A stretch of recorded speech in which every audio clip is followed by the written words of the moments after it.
नामधेयं श्रीगुरु श्रीयुक्तकमलं श्रीगुरुं वैष्णवांश्च श्रीरूपं साग्रजातं सहगण रघुनाथान्वितं तं सजीवं साद्वैतं सावधूतं परिजनसहितं श्रीराधाकृष्णपादान् सहगण ललिता श्रीविशाखान्विताश्च वाञ्छाकल्पतरुभ्यश्च कृपासिन्धुभ्यो च पतितानां पावनेभ्यो वैष्णवेभ्यो नमो नमः। श्री संत चरण कमलेभ्यो नमो नमः। श्री गुरु चरण कमलेभ्यो नमो नमः। हरे कृष्ण कृष्ण कृष्ण हरे हरे हरे राम राम राम हरे हरे। भजनिताय गौर राधे श्याम जप हरे कृष्ण हरे राम। श्री गुरु प्रेमानंद निताय गौर हरि। मैं आप सबका बच्चा हूँ, दास हूँ, और मैं आपको यहाँ कुछ समझाने या बताने नहीं आया। मैं तो अपना इम्तिहान देने आया हूँ कि जो मुझे गुरुदेव ने बताया है, समझाया है, क्या वो मैं बताकर आपको उसमें पास होऊंगा या फेल होऊंगा। आप ऐसा बिल्कुल मत समझिए कि कोई नई चीज़ बतानी है, बस मुझे अपना इम्तिहान देकर मुझे पास होना है, यही बात है।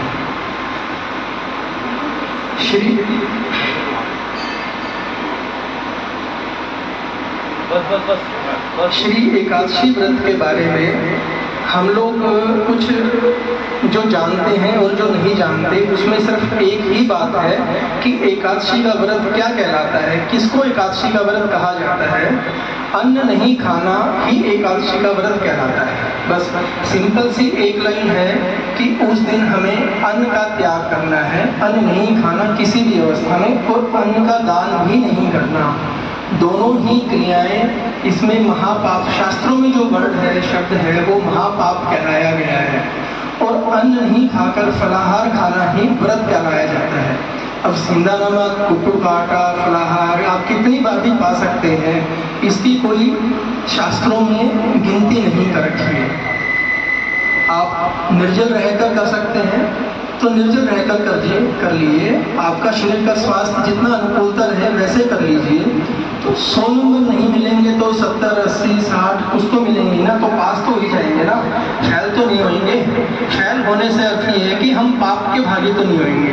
दोनों ही चीजें, अगर हम अन्न खाते हैं तो महापाप लगता है, इससे ऊपर कोई पाप नहीं है। गौ हत्या, ब्राह्मण हत्या से भी बड़ा पाप एकादशी के दिन अन्न खाने से लगता है। ये शास्त्रों के वचन है, मैं अपनी तरफ से कुछ नहीं आपको बता रहा। और एकादशी के दिन आप फलाहार करिए, सिंधा नमक कितनी बार भी खाइए, फलाहार कितनी बार भी खाइए, कुट्टू, आलू, अरबी, वो सब चीज़ें आपको लिखी हुई भी आ जाएगी आपके व्हाट्सएप ग्रुप पे। मेन आपको बताने का उद्देश्य ये है कि आप उस दिन अन्न का त्याग कीजिए, और जो व्रत करते हैं अपने हाथ से अन्न का दान भी ना कीजिए। दोनों ही चीजों से बचिएगा। तो बस एक एकादशी व्रत और एक श्री महामंत्र का आश्रय है। एक माला हर रोज नियम पूर्वक हरे कृष्ण कृष्ण कृष्ण हरे हरे, हरे राम राम राम हरे हरे, इस महामंत्र की एक माला और एकादशी व्रत, दो साधन ऐसे हैं जो आपको भगवान के युगल सरकार के चरण कमलों की सेवा की प्राप्ति करवा सकते हैं। और कोई भी साधन में इतना बल नहीं है। हम यज्ञ करें, हम तीर्थ यात्रा करें, कोई भी साधन भगवान के चरण कमलों की सेवा की प्राप्ति नहीं करवा सकते। सिर्फ एकादशी व्रत और महामंत्र का एक माला का जप। एकादशी वाले दिन हम खाना इसलिए करते हैं, फलाहार इसलिए करते हैं कि हम ज्यादा भजन कर सके उस दिन। 2 माला, 4 माला, जितनी आपकी अनुकूलता हो उतनी माला करिए। और अन्न का, और अपने पास जितने भी अपने जान पहचान वाले हैं, ये नेटवर्क मार्केटिंग सुनी है ना, कि 1 को करवाया तो इतना कमीशन मिल गया, 2 को करवाया तो इतना कमीशन मिल गया। इसी तरह तो आप एकादशी महारानी की भक्ति रूपी कृपा भी आपको और ज्यादा प्राप्त होगी। आप खुद तो करेंगे ही करेंगे, आपको तो मिलेगा ही मिलेगा, पर अगर आप किसी 1 को भी 2 को भी अगर एकादशी व्रत के बारे में समझाते हैं, बताते हैं, शुरू करवाते हैं, तो एकादशी महारानी अपनी भक्ति रूपी कृपा आपको और ज्यादा प्रदान करेगा। तो सबसे विनम्र निवेदन है कि इसमें जो है आपको सोयाबीन का तेल नहीं खाना, सरसों का तेल नहीं खाना, सोयाबीन रिफाइंड वो नहीं खाना है, हींग नहीं खाना है, हल्दी, टमाटर, अजवाइन नहीं खानी है। ये सब चीज़ें आपको व्हाट्सएप के माध्यम से भी मिल जाएगी। अरबी खानी है, पेठा खाना है, आलू खाना है और कुट्टू का सिंघाड़े का जो चीज़ें भी फलाहार में खाई जाती हैं वो खाइए आप। और एकादशी व्रत आपको जितना करना जरूरी है उतना ही व्रत का पालन करना जरूरी है। व्रत का पालन अर्थात ये होता है व्रत को अगले दिन खोलना। तो खोला कैसे जाता है? जगन्नाथ भगवान का जो महाप्रसाद आता है, सूखे हुए चावल के दाने, एक टन, एक निश्चित समय सीमा भी आपके पास व्हाट्सएप के माध्यम से मिल जाया करेगी। निश्चित समय सीमा में वो 1 टन पानी के साथ ले लीजिए, वो व्रत आपका खुल जाएगा। उसके बाद आप अन्न प्रसाद ग्रहण कीजिएगा। अगर उससे पहले, अभी जैसे मंगलवार की एकादशी है, बुधवार का समय है व्रत का पालन करने का 6:20 से लेकर 9:30 तक का समय है। 6:20 से पहले अगर आपको भूख लगती है, आप जल्दी उठ जाते हैं, तो आप व्रत का ही खाना खा सकते हैं, फलाहार भी कर सकते हैं। कोई दिक्कत नहीं है कि सुबह 6 बजे 5 बजे भूख लग गई तो क्या खाएंगे। आप फलाहार वाला प्रसाद पा सकते हैं। प्रसाद 6:20 से पहले तक एकादशी रहेगी। रात को 12 बजे किसी भी अवस्था में व्रत नहीं खोला जाता है। हमारे शास्त्रों में 12 बजे के बाद तिथि परिवर्तित नहीं होती। सुबह व्रत का पालन करने के बाद ही अन्न प्रसाद ग्रहण करना है। और सबसे बड़ी चीज ये है कि आप कैलेंडर की एकादशी को किसी भी अवस्था में मत मानिए। कैलेंडर में एकादशी अपने हिसाब से आती है, पर संतों की एकादशी, अगर आप सब किसी गुरु परंपरा में आश्रित हैं तो सबसे बड़ी बात यह है कि आप अपने गुरु की आज्ञा का भी पालन कीजिए। एकादशी कब की है, उन्हीं की आज्ञा का पालन करके एकादशी व्रत धारण कीजिए। अगर गुरु आज्ञा नहीं है, मतलब गुरु दीक्षा नहीं ले रखी है, तो कम से कम कैलेंडर की तो मत मानिए। आपको यहाँ व्हाट्सएप जो आपका ग्रुप बना हुआ है उसके माध्यम से आपको सूचना आ जाएगी कि किस दिन आपको एकादशी करनी है। आप वही एकादशी व्रत करिए। सही खाते में बैंक में पैसे जमा करवाएंगे तो ही पैसे वापस मिलेंगे, अन्यथा आप सारी जिंदगी व्रत करते रहिए। अगर सही व्रत नहीं किया तो फिर कैसे भगवान आपको प्रसाद देगा, उसका फल प्रदान करेगा। तो यही 2-4 चीजें हैं जो आप एकादशी व्रत कर सकते हैं। फलाहार करने की कोई मनाही नहीं है, कितनी बार भी करिए। और ये महाव्रत कहा जाता है शास्त्रों में। और जो महामंत्र है, इसको महामंत्र, हरे कृष्ण को महामंत्र कहा जाता है। एकादशी व्रत करने के बाद आप 30 के 30 दिन व्रत कर सकते हैं, कोई मनाही नहीं है। पर इसके बाद किसी अन्य व्रत की आवश्यकता भी नहीं है। आप कोई और व्रत ना करना चाहें, शरीर की अनुकूलता नहीं है, सोमवार, मंगलवार, शुक्रवार, कोई आवश्यकता नहीं है। शरीर अनुकूल करे आप व्रत कर सकते हैं, नहीं अनुकूल करे तो ना करिए। पर एकादशी का व्रत किसी भी अवस्था में मत छोड़िए। और मान लो 2-4 व्रत, 6 व्रत, 10 व्रत करने के बाद कोई व्रत छोटा भी पड़ गया तो भी मन में कोई भी ऐसा भाव मत रखिएगा कि अब दोबारा से एकादशी व्रत शुरू करूं या ना करूं। आप कर सकते हैं, एक व्रत छोड़ दिया, 2 छोड़ दिया तो भी कोई बात नहीं। ठाकुर जी से क्षमा मांगकर दूसरा अगले बार जो व्रत आएगा वो शुरू कर सकते हैं। और ये व्रत हम ठाकुर जी की प्रसन्नता के लिए करते हैं। तो कोई भी कथा कहानी पढ़ने की, आप देखिए, आप मेरी बात को कोई गलत में मत लीजिएगा। मैं ये कह रहा हूँ कि कोई भी कथा कहानी पढ़ने की आवश्यकता नहीं है। आप पढ़ना चाहें पढ़ सकते हैं, नहीं पढ़ना चाहें तो ना पढ़िए। और 10-20 साल करने के बाद व्रत का उद्यापन करना है, 2-4-5 लाख का खर्चा करना है, बिल्कुल नहीं करना। आप करना चाहते हैं तो कर सकते हैं, उसका फल दान के रूप में आपको पुण्य प्राप्ति मिलेगी। एकादशी व्रत भक्ति प्रदान करता है, भक्ति से उसका पुण्य का कोई लेना देना नहीं है। आप उद्यापन करना चाहते हैं उद्यापन करिए, नहीं करना चाहते हैं मत करिए। द्वादशी वाले दिन एक थाली कच्चा सीधा सामान निकाल के ब्राह्मण को दान करना चाहते हैं, दान करिए, 10 थाली करिए, 100 थाली करिए, वो पुण्य है, वो भक्ति नहीं है। एकादशी व्रत से उसका कोई लेना देना नहीं है। एकादशी व्रत आपने पारण कर लिया, जगन्नाथ भगवान का चावल का जो महाप्रसाद है उसका 1 टन पा लिया, अब आपका व्रत पूर्ण हो गया। बस अब इसके बाद आप जो भी करेंगे पुण्य प्राप्ति होगी, आपको फल मिलेगा।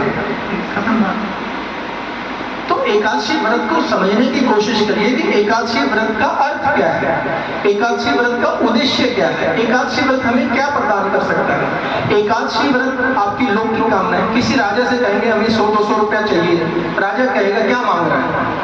अच्छा, राजा से कहो 10-20 करोड़ लोग, राजा कहेगा क्या मांग रहा है। जो राजा राज्य देने की ताकत रखता है, हम उससे छोटी मोटी चीजें मांग रहे हैं, लौकिक कामनाएं पूरी कर सकती है, पारलौकिक स्वर्ग तक दे सकती है। एकादशी महिमा इतनी है कि वो ठाकुर जी के है ना हमारे। तो आप एकादशी व्रत की महिमा को समझिए, एकादशी व्रत कैसे करना है उसको समझिए। हमारा शरीर बीपी शुगर सब बीमारियां हैं, हम एक समय भोजन करके नहीं रह सकते। किसी ने मना नहीं किया हर घंटे खाइए, हर रोज से डबल खाइए, किसी ने मना नहीं किया, बस अन्न नहीं खाना। ये बात एक लाइन में एकादशी व्रत का अर्थ ये है कि हमें अन्न नहीं खाना। उसके बाद आप बीमार हैं, अशुद्ध अवस्था में हैं, आप शरीर में फर्क नहीं पड़ता, किसी भी चीज का कोई फर्क नहीं पड़ता एकादशी व्रत पे। सिंपल सी चीज है। उसके बावजूद भी अगर आपकी कोई जिज्ञासा है, कोई क्वेश्चन है, कोई बात पूछनी है, आप सत्संग विश्राम के बाद पूछ सकते हैं, जो भी आपको पूछना है कुछ भी। और महाप्रसाद जो है, ये महाप्रसाद की पैकेट है, इसमें चावल है, सूखे हुए चावल। ये जगन्नाथ भगवान का निर्माल्य बोला जाता है, महाप्रसाद बोला जाता है इसे। देखिए एकादशी व्रत महाव्रत है, जो मंत्र हरे कृष्ण का है वो महामंत्र है, और इस प्रसाद को महाप्रसाद बोला जाता है शास्त्रों में। कहीं भी इसके अलावा महाशब्द का प्रयोग नहीं किया जाता। ये प्रसाद श्री पवन गुप्ता जी घी वाले हैं और श्री पवन गुप्ता जी बीड़ी वाले हैं। इन दोनों के पास अभी जितना अवेलेबल है उतना सबको मिल जाएगा, प्रसाद की कमी नहीं है। हमारे पास 2 दिन है, कल सोमवार और मंगलवार। कल शाम को 5 बजे के बाद प्रसाद और मिल जाएगा जितना सबको चाहिए। और अपना ये प्रसाद, मान लो आपके रिश्तेदार दूर रहते हैं, कहीं बाहर रहते हैं और वो व्रत करते हैं, उन सबको प्रेरणा दीजिए, आप उनको महाप्रसाद कोरियर करिए, जितना चाहिए आपको महाप्रसाद मिल जाएगा, महाप्रसाद की कमी नहीं है। अपने सब रिश्तेदारों को बताइए कि पारण बगैर एकादशी व्रत अधूरा माना जाता है, वो पूरा नहीं माना जाता।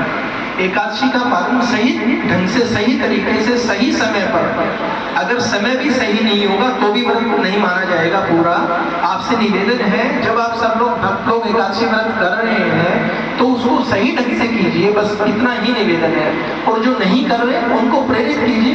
हमें कोई ऐसा कोई चीज नहीं है कि हमें पहाड़ पर चढ़ना है, हमें एक टांग पर खड़े होकर तपस्या करनी है, ऐसा तो कुछ भी नहीं बताया गया ना। सब लोग एकादशी व्रत आराम से कर सकते हैं, फलाहार खा के जैसे रूटीन में आप करते हैं वैसा कर सकते हैं।